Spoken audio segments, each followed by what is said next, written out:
I want you guys' legit opinion on this. Ichigo has gone through massive transformations at this point. He's went to the Soul Palace. He trained his ass off. I mean, even before that, the shit with Aizen when he trained and, went Final Getsuga Tensho, all that crazy strength that he ultimately obtained. So Ichigo is like broken at this point, supposedly. But why is it that ever since he came back from the Soul Palace, he got owned by Askin, and then now he's not even able to restrain Uryu? At the very least, okay, he's not going to try and hurt Uryu. He was just trying to put him down or whatever, just stop him. Why wasn't he able to quickly restrain Uryu? We know that at the end of the day, Ichigo should be at a way, every which way, speed, strength, everything, far surpassed Uryu. Why couldn't he easily just go, bam, grab him, done, you stopping? What's up? Okay, so with this chapter, again, a lot of dealing with this Ichigo versus Uryu. I think the reveal definitely could have been handled a lot better. It was just kind of like, there, here you go. Yeah, because up until this point, it's been like, okay, what's Uryu doing? Is he truly trying to lay a trap for Bak and them? Is he like, what the fuck is going on? Is he trying to be a martyr? Where is he going with all this? And you got to think to yourself for a second. I'm sure Uryu knew after a certain point that he was fucked and screwed when he realized that these dudes have the power of foresight. They can see the future, because after that point, it's like, yeah, these guys are going to be 100% onto you. They're already probably suspecting you from the get-go,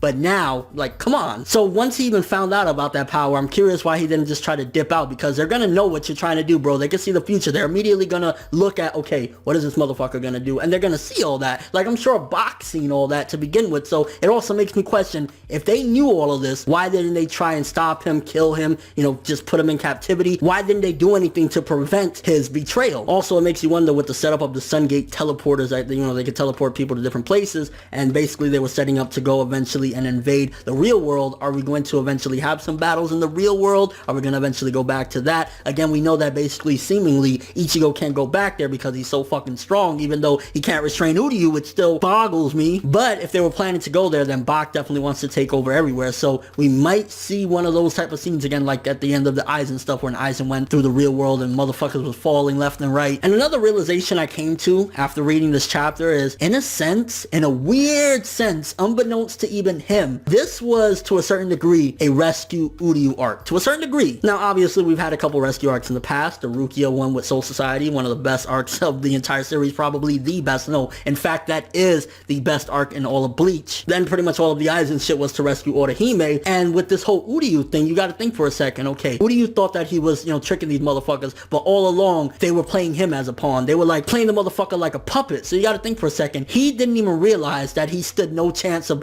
pulling off his crazy scheme that he was trying to pull with everybody in the wall or however the fuck you pronounce it. So in a sense, Uryu was the one that really needed rescuing all along. So to a small degree, again, this has kind of been a rescue Uryu arc, even though he didn't even know that he needed rescuing. Or maybe he did, because he did see that, like, oh shit, they might be on to me a while ago. So yeah. And with the ending of Haschwalth basically saying, yeah, I knew this was going to be an answer all along, that was pretty epic. Like, that was definitely the best part of the chapter, because aside from that, everything just kind of felt like, knew that, okay, that was obvious. Like, it was just really obvious, and everything was kind of like some of the things presented at face value, like that's exactly what it was. Like, it was like, okay, is Uryu actually working with them, or is he trying to play like a Gin, and he was really just playing a Gin? So it was kind of like, in a sense, rehashing the Gin thing, except like it really didn't work. Well, it didn't even work for Gin. So yeah, so it was an alright to good chapter. I want to say maybe 6.5 to a 7. The ending was pretty awesome, but everything was kind of just predictable and kind of like Ichigo's answer, like, okay, I'm gonna beat you up. And yeah, if that doesn't happen, then I'm gonna beat you up. It's like,